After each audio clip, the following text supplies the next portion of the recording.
Hola otra vez y bienvenidos a la parte 2 de esta serie de videos nominada Guía Básica desde la A hasta la Z.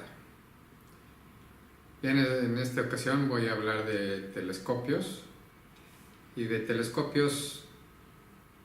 Bueno, existen dos familias principales de telescopios: los denominados refractores y los denominados reflectores. Los refractores son aquellos telescopios del clásico telescopio que cuenta con lentes o llamados objetivos al frente del telescopio, y el ocular en la parte de atrás del telescopio. Es un tubo con lentes adelante y el ocular. Los reflectores son aquellos telescopios que en lugar de lentes utilizan espejos para poder capturar la luz y magnificar las imágenes. Dentro de los reflectores hay diferentes divisiones.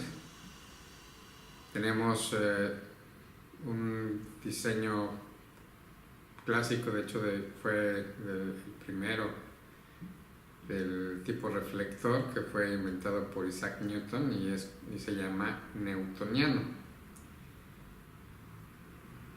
Tenemos también la categoría denominados catadióptricos, como el Schmidt-Cassegrain, que fue uno de los primeros telescopios de este diseño. Así que les voy a mostrar unos ejemplos de este tipo de telescopios. Y dentro de los refractores también hay diferentes variedades.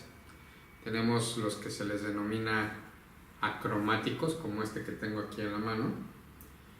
Este es un telescopio muy sencillo. Este es denominado el Orion ST80 o Short Tube de ST. Y bueno, tiene sus elementos al frente. Este cuenta con dos lentes, uno cóncavo y uno convexo, separados por aire. Y luego viene el tubo vacío y la luz pasa a través del enfocador, que sería hacia la diagonal, en la cual se inserta lo que se denomina un ocular. Este es un ocular, y los oculares son los que realmente magnifican las imágenes. Los telescopios, dependiendo de su distancia focal, magnifican una imagen o acercan la imagen, pero es fija, no se puede variar. La única manera de variar el tamaño del objeto que se está observando es utilizando los eyepieces, que los hay de diferentes medidas. En este caso, este es un eyepiece, que es un zoom. En el mismo eyepiece cuento con una gama de variaciones, desde 8 milímetros hasta 24 milímetros, y todo en medio de esa gama. Entonces el eyepiece se inserta en la diagonal, que vendría siendo esta, y por esta es por la que se ve. Otro componente del telescopio es el finder o el buscador, que es este pequeño telescopio que está sujeto al telescopio principal, y es obviamente un telescopio más pequeño, el cual ofrece un campo visual mucho más amplio y es más fácil localizar los cuerpos celestes, sobre todo las estrellas. Y cuando este telescopio está colimado, se le denomina colimación a la alineación de diferentes equipos. Si este buscador está colimado a este telescopio, lo que uno ve en este buscador lo va uno a ver en el ocular. Y repito, como tiene un campo visual mucho más amplio, es más fácil localizar una estrella. Se apunta y se centra en el buscador, y una vez que está centrado en el buscador, se ve a través del eyepiece, del objetivo o del ocular, y se tiene que ver la estrella que se ve aquí, aunque obviamente el campo visual va a ser mucho más reducido. ¿Qué características tiene un telescopio acromático? Bueno, resulta que un efecto físico de la luz, cuando la luz se hace pasar por un lente, la luz se refracta, y es por eso que se le llama refractores. Entonces, como sabemos, la luz blanca, la luz que nos llega del Sol, es parte del espectro electromagnético que abarca infinidad de longitudes de onda, y la porción que nosotros podemos ver es muy pequeña comparado a toda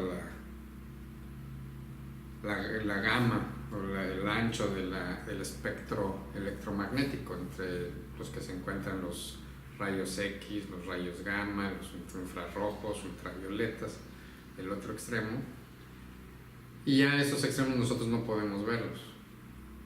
Pero dentro del campo del espectro que podemos ver, lo que le llamamos la luz visible, si la pasamos a través de un prisma o de un lente, la descomponemos en diferentes colores. Son los colores básicos que vemos en un arco iris. En el caso particular de los telescopios, lo que sucede es que la luz, al descomponerla en los diferentes colores, cada color tiene una diferente longitud de onda. Y los tres colores que nosotros detectamos, como les expliqué en el primer video, son los colores el rojo, el verde y el azul. Estos tres colores tienen una longitud de onda muy diferente, por lo tanto no llegan al punto de enfoque al mismo tiempo.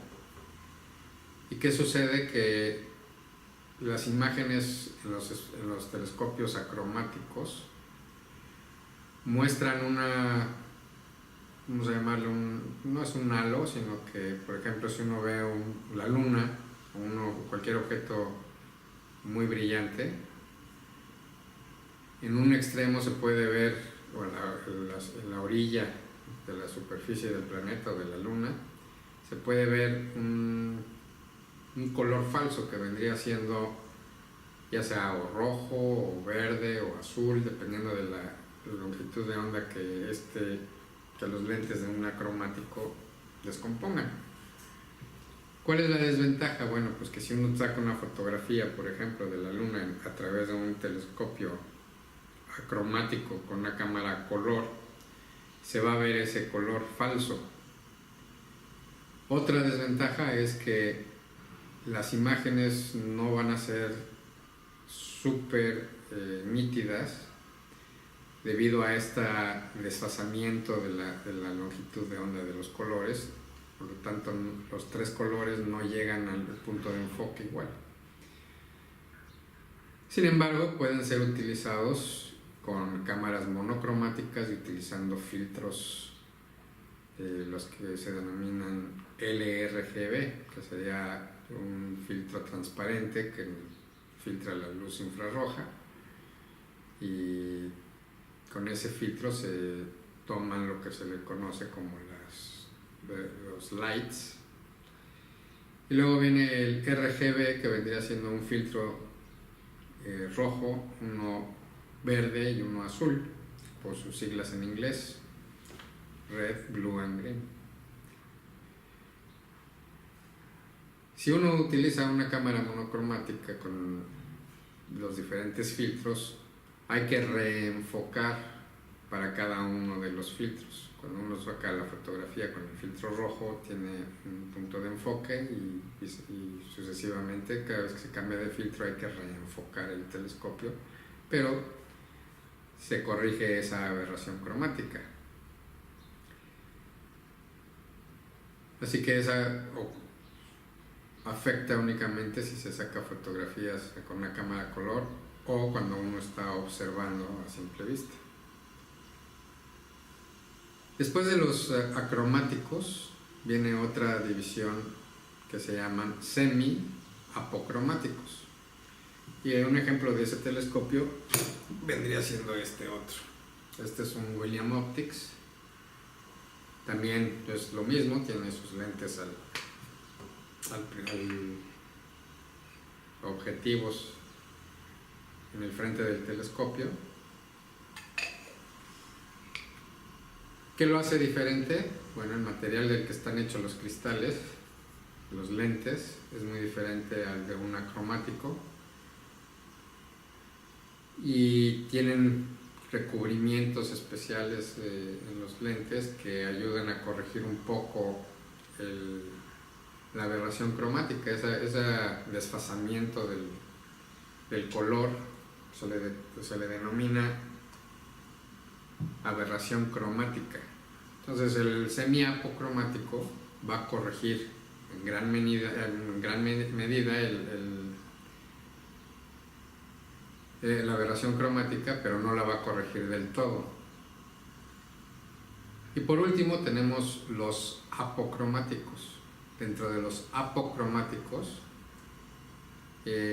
hay otra vez una división, hay los triplets, que se les denomina, que tienen, en lugar de tener nada más dos lentes o dos objetivos al frente del telescopio, tienen tres. Y normalmente los apocromáticos, el lente de en medio, está hecho de diferentes materiales, pero uno de los más comunes es una base de fluorita, el FPL. Y lamentablemente ese lente es extremadamente caro y eso hace que los apocromáticos se vuelvan mucho más caros que un acromático. ¿Cuál es la ventaja? La ventaja es que si uno observa a través de un telescopio apocromático, la imagen es súper nítida, que los tres colores, o sea, ese lente de en medio corrige la aberración cromática y hace que las longitudes de onda lleguen al punto de enfoque al mismo tiempo y por lo tanto la imagen es mucho más nítida, el contraste es mucho mayor y fotográficamente hablando, pues si uno saca fotografías con una cámara a colores, con un apocromático, los colores que fotografía uno son los colores reales de los objetos que se están observando, no hay colores falsos. La desventaja es que, bueno, son mucho más costosos y el precio de un telescopio apocromático se incrementa exponencialmente dependiendo de la apertura, de la cual vamos a hablar ahorita más adelante. Hablando de componentes de los telescopios, tenemos dos tipos de enfocadores diferentes, o focusers en inglés. Uno que se le denomina rack and pinion, que sería que es un engrane, como pueden ver aquí tiene dientes, y esta perilla está conectada a una engrane que hace que salga, se meta el tubo y con esto se logra el enfoque. Y tenemos también el segundo tipo de enfocadores, como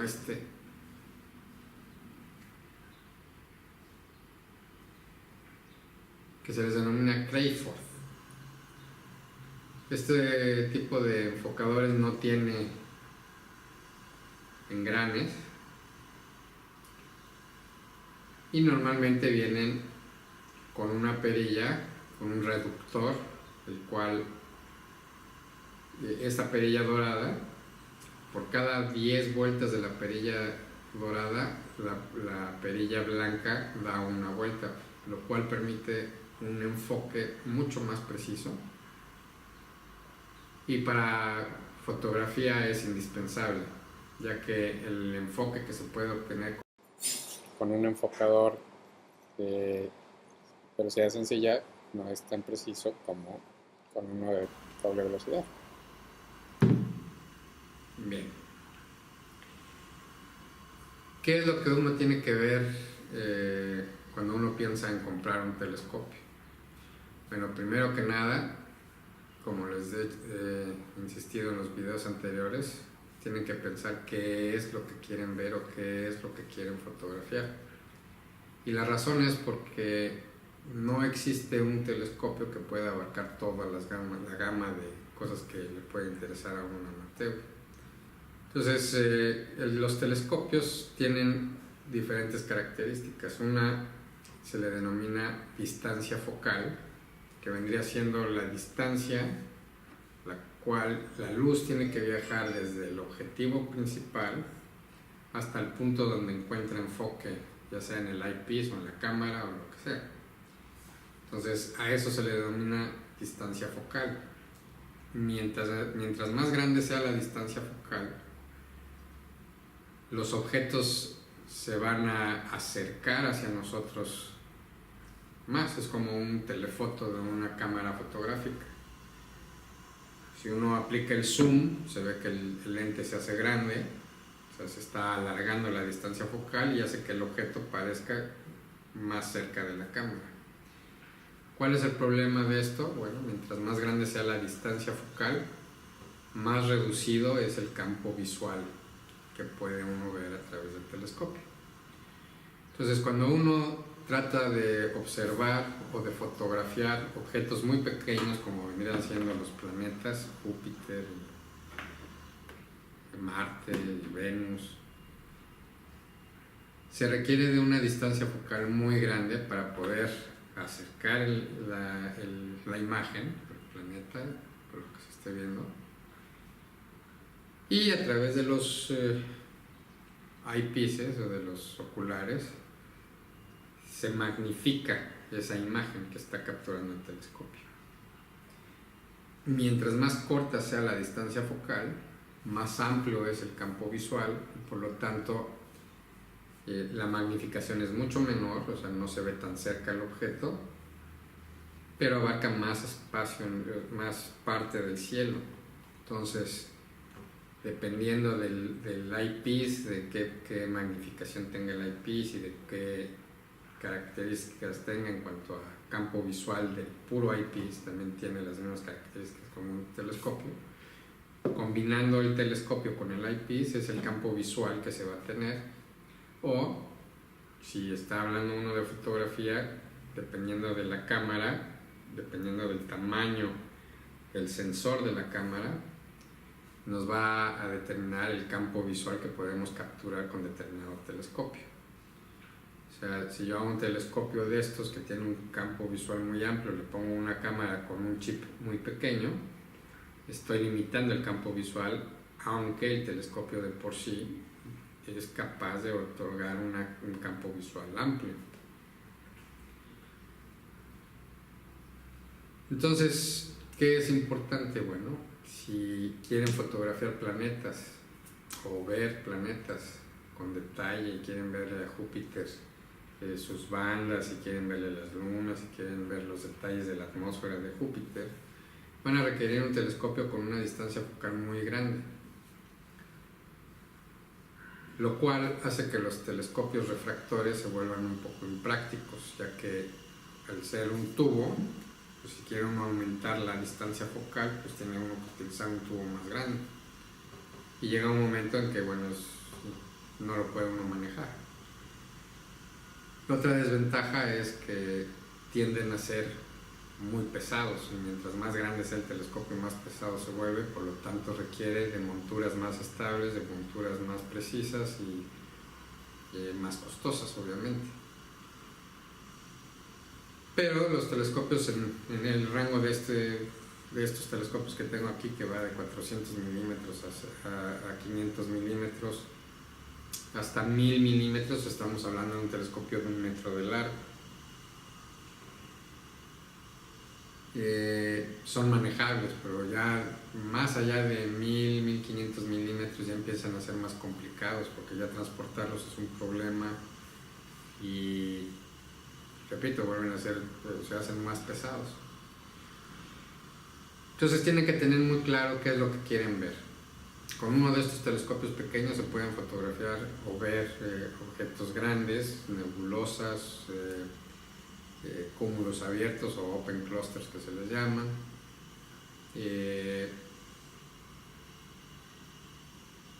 Pues básicamente es ver cosas grandes. Con un telescopio de gran distancia focal es para ver cosas pequeñas.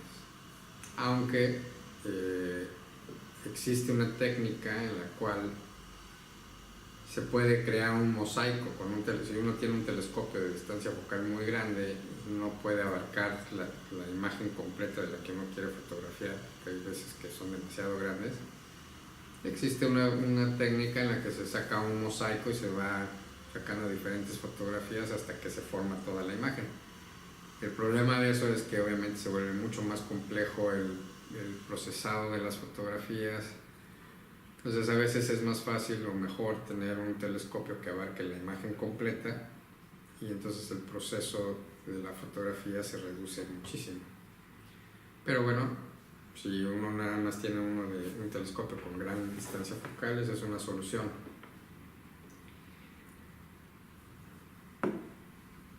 Otra característica que tienen que buscar en un telescopio es la apertura, y a apertura se le denomina al diámetro del lente o del objetivo frontal del telescopio. Entonces este diámetro, a esto se le va a denominar apertura. Normalmente los telescopios que están al alcance de los amateurs refractores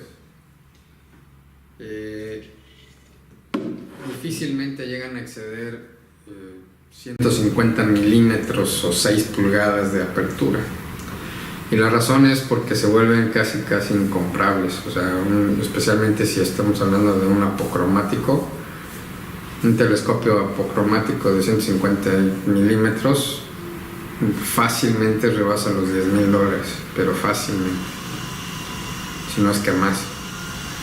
Entonces no cualquiera puede comprar un telescopio de ese tamaño, y son bastante pesados. Entonces, para solucionar esto vienen los telescopios reflectores, y los reflectores, al no utilizar lentes, son mucho más ligeros, y en lugar de lentes utilizan espejos.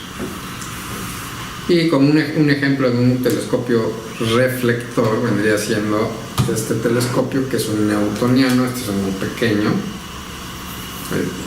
Los reflectores, pues la ventaja es que se pueden manejar aperturas mucho más grandes. De reflectores puede haber telescopios de más de 20 pulgadas de apertura. Obviamente un telescopio de 20 pulgadas también es muy pesado, pero existen y no son tan costosos como un telescopio refractor. La característica de un telescopio reflector es que, como pueden ver, el telescopio tiene la apertura, no hay nada aquí excepto esta cosa que está sujetando un segundo espejo, el cual se le denomina espejo secundario. Pero el espejo primario es el que está en el fondo del telescopio, está acá. Es un espejo cóncavo, el cual captura la luz y la concentra en el espejo secundario que está acá al frente. Ese espejo secundario está en diagonal a 45 grados y desvía la luz hacia el buscador, hacia el enfocador, que este en particular es igual al del primer telescopio que les mencioné. Es una racampiña.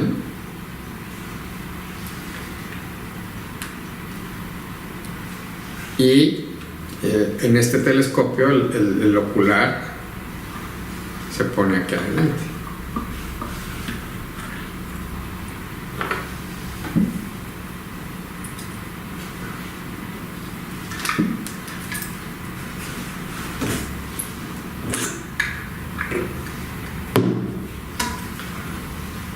Entonces este se inserta aquí, se asegura con este tornillo y se enfoca como cualquier otro telescopio. ¿Qué ventajas tienen y qué desventajas tienen este tipo de telescopios? Bueno, ventaja es que es muy económico. Si yo comparo este telescopio con un refractor, es mucho más barato. Otra ventaja que tiene es que no tienen aberración cromática como los refractores,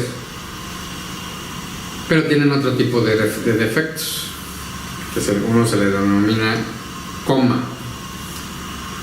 Y debido a que el espejo primario es cóncavo, especialmente a las orillas del campo visual, distorsionan la forma de las estrellas y en lugar de verse como puntos de luz, especialmente si se fotografían, son muy notables, parecen como huevos, que tienen una forma de huevo en lugar de forma de estrella.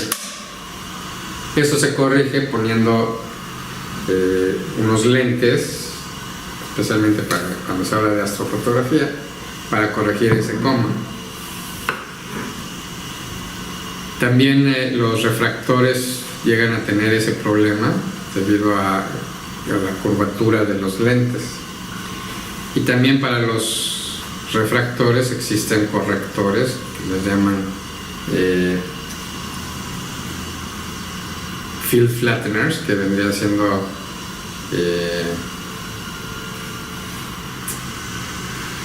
hacen que la imagen, en vez de que se vea curva, se vea plana, y corrigen ese defecto de las estrellas.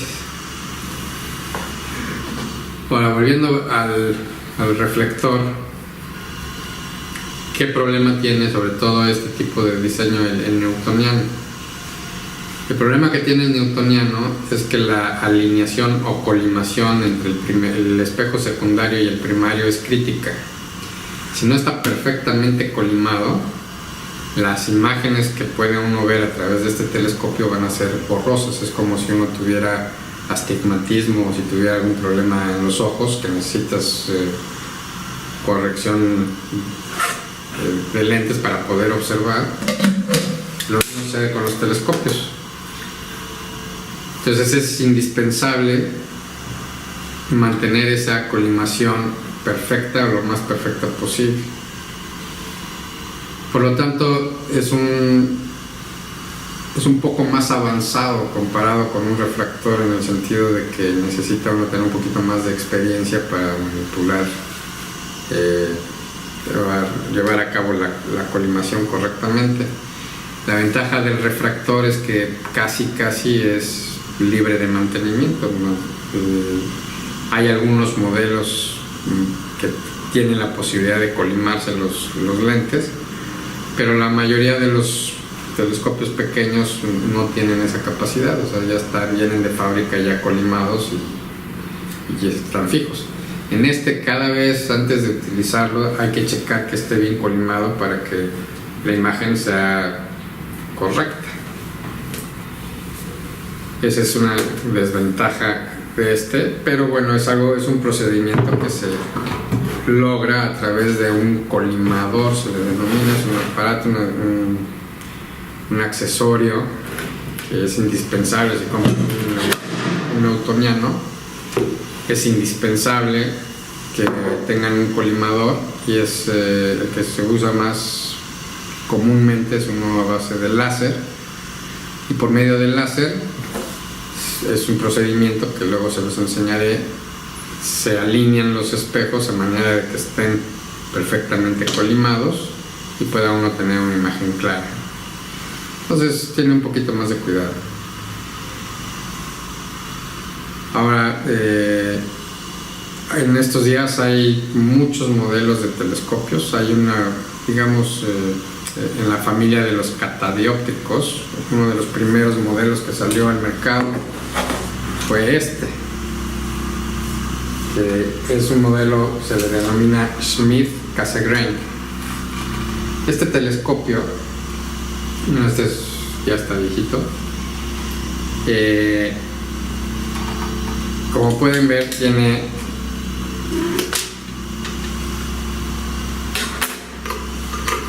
es una combinación entre un refractor y un reflector. Al fondo tiene el espejo. Este telescopio es de 8 pulgadas de apertura, y en la parte frontal, en medio de este, tiene, bueno, en el frente tiene un plato corrector, que es un cristal que también tiene recubrimientos especiales para facilitar el paso de la luz a través de él y tratar de refractarlo lo menos posible. Y en el centro sujeta, en lugar de la araña que usa el newtoniano, que es lo que sujeta el espejo secundario, lo sujeta ese vidrio, ese lente.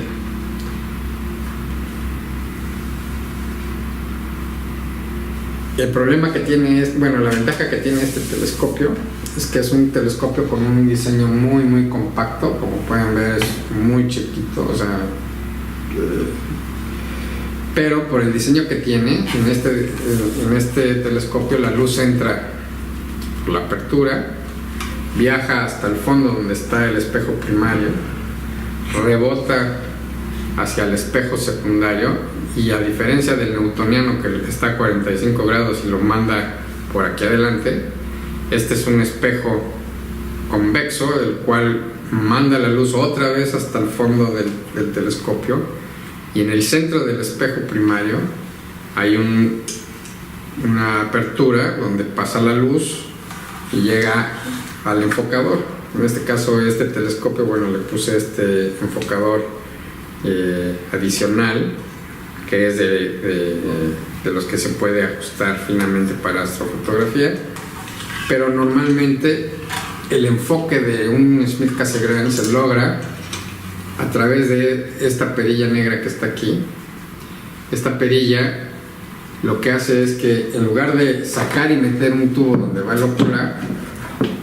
ocular está fijo, no se mueve, pero lo que hace es mover todo el espejo primario, y en función a la distancia de ese espejo primario se obtiene el enfoque. ¿Qué ventajas tiene también? Pues bueno, que a pesar de que es un diseño tan compacto, tiene una distancia focal de 2032 milímetros, o sea que equivale a un telescopio refractor de 2.3 metros de largo.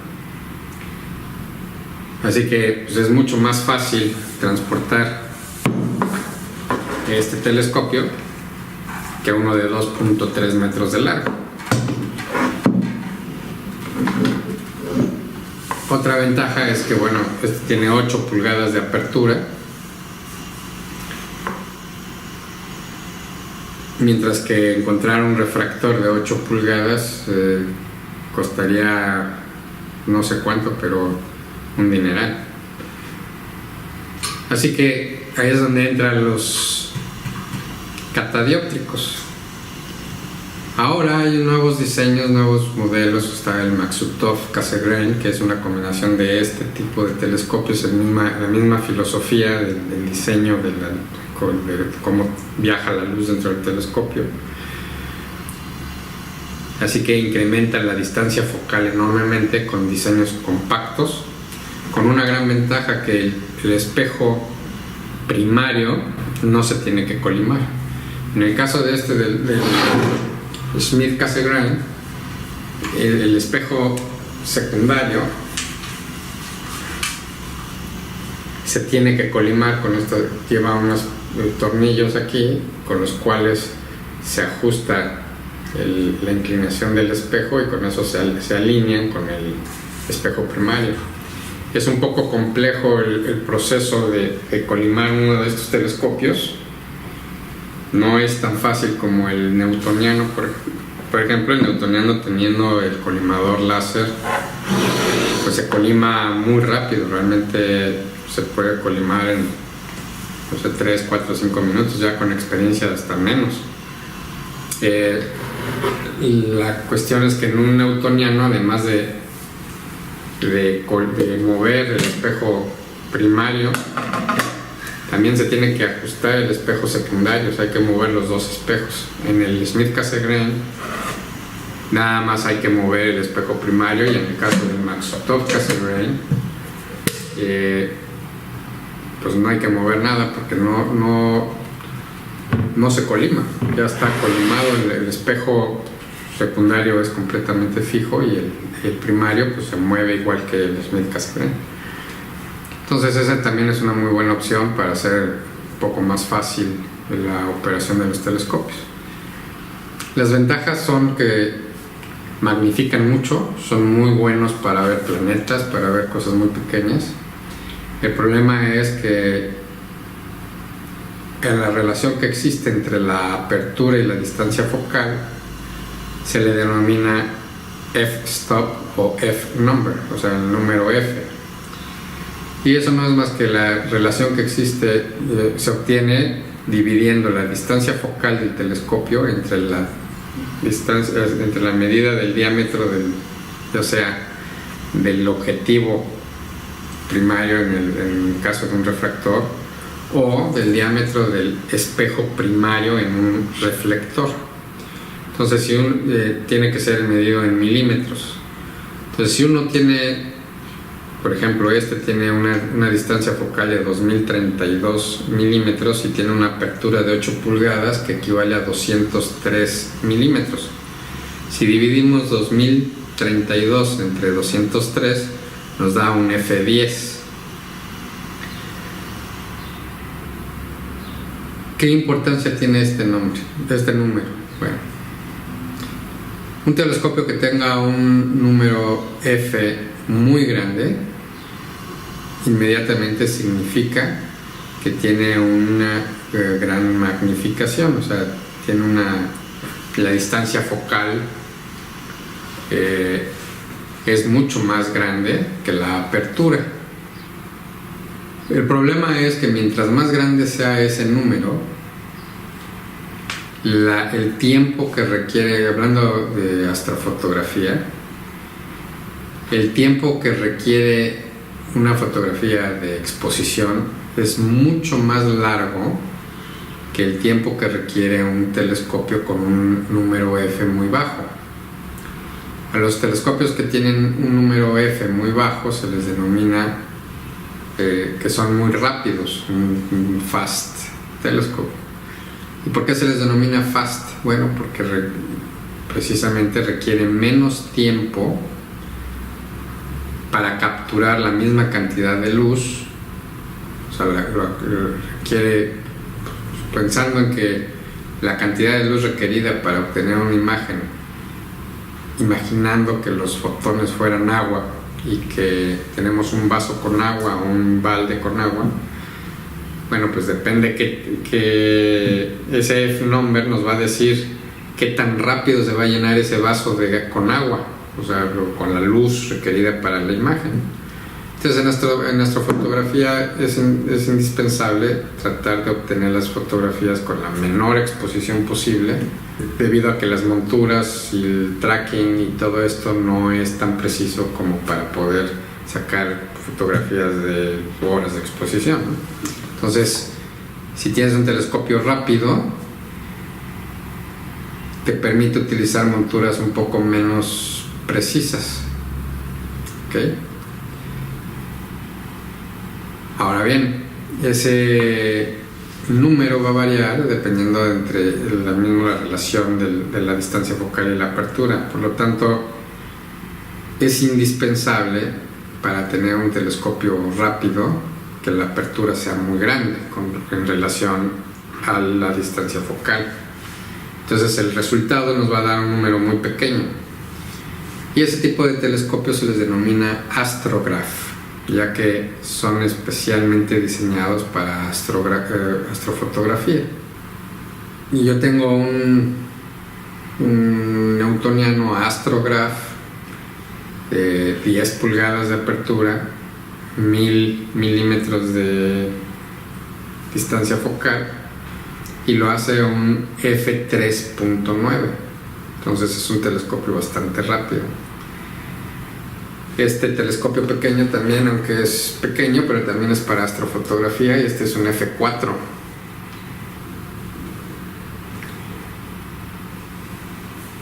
Hay F7, F10, o hay unos Maksutov Cassegrain que son F11, F15, F12, depende del telescopio. Entonces es importante que vean ese número para que determinen si es lo que necesitan o no. Traten de adquirir el telescopio que tenga la mayor apertura posible. ¿Por qué? Porque en base a esa apertura es el número de magnificación que se le puede sacar a un telescopio. Como les dije antes, la magnificación se obtiene por medio de los oculares, y hay un sinfín de oculares, y hay oculares que llegan a ser mucho más costosos que el telescopio en sí. Pero hay de todos presupuestos. Hay unos muy comerciales en los cuales se puede comprar un set completo de eyepieces o de oculares por $80 y trae 6 lentes o no sé cuántos. Y hay oculares que un solo ocular puede llegar a costar $800, $900. Entonces ahí ya depende de cada uno, del presupuesto que uno tenga y lo que uno quiera gastar, y qué tan, digamos, picky es uno para demandar calidad en lo que se ve. Hay oculares que son especialmente diseñados para ver planetas, tienen un campo visual más reducido, y etcétera, y hay otros que son para ver espacio profundo, para ver objetos grandes como Andrómeda, la galaxia de Andrómeda, o para ver la nebulosa de Orión, que ofrecen un campo visual más amplio. Mientras más amplio sea el campo visual de un eyepiece, lo hace más costoso. Ahora bien, todos los eyepieces, de la misma manera que los telescopios tienen una distancia focal, los oculares también la tienen.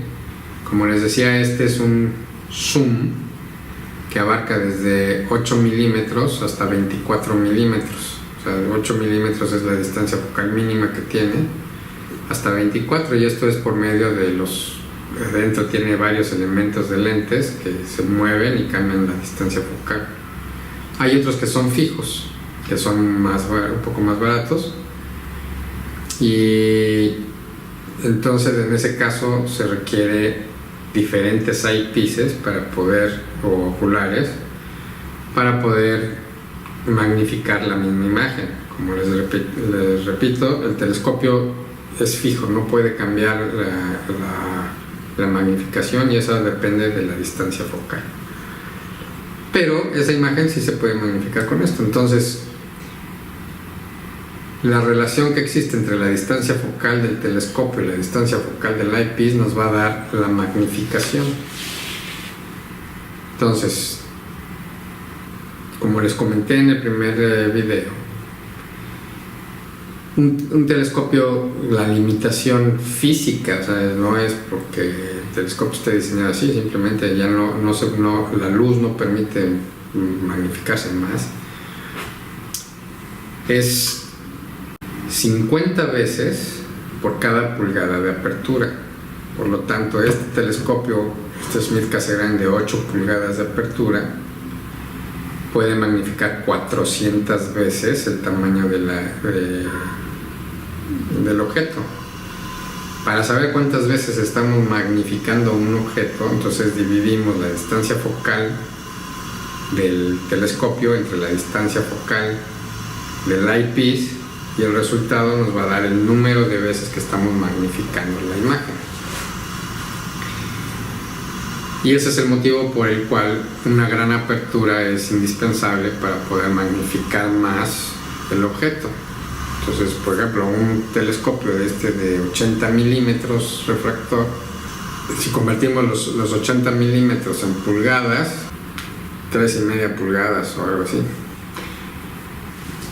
Entonces, si multiplicamos, vamos a decir 3,5 pulgadas por 50, pues yo no voy a poder magnificar con este telescopio más de 180 veces o lo que sea el resultado. Entonces, vuelve a ser importante que tengan bien definido qué es lo que quieren para que compren el telescopio que más se adecue a lo que ustedes buscan, a lo que ustedes quieren obtener con sus telescopios. Fíjense bien en esos números. Todos los telescopios tienen marcado, o ya sea en la caja o en el telescopio en sí, tienen una etiqueta en el cual vienen todos esos números. ¿Sí? Por ejemplo, este dice que es de 4,5 pulgadas de apertura. Viene la distancia focal, que es 450 milímetros de distancia focal, y tiene una apertura en milímetros de 113 milímetros, lo cual, si dividimos 450 entre 113 nos da F4. Este es un F4. ¿Sí? Entonces, antes de comprar los telescopios, vean las etiquetas, vean qué les está ofreciendo cada telescopio, y de ahí partan para escoger el más adecuado. Bien, yo creo que es todo por este video, y en el próximo video vamos a ver cómo, bueno, las monturas. En el caso de mi montura, pues es la Orion. Ya de las Ioptron, ya tengo los videos en YouTube, pueden buscarlos. Uno se denomina el unboxing and review de la Ioptron Cube Pro, y el funcionamiento de la otra montura, de la Mini Tower, es exactamente igual que el de la Cube Pro, así que ahí pueden ver cómo se instala, cómo se opera. Así que voy a hacer un video con la montura Orion Atlas, y vamos a empezar detallando y familiarizándolos con las partes de la montura y su funcionamiento, y posteriormente empezaremos con lo que serían accesorios requeridos para poder ya sea observar, y luego vamos a hacer otro video donde venga cómo se pone todo en conjunto y se monta todo el equipo necesario para poder observar, y posteriormente ya entraremos a la astrofotografía. Por el momento, muchas gracias por su atención y nos vemos a la próxima.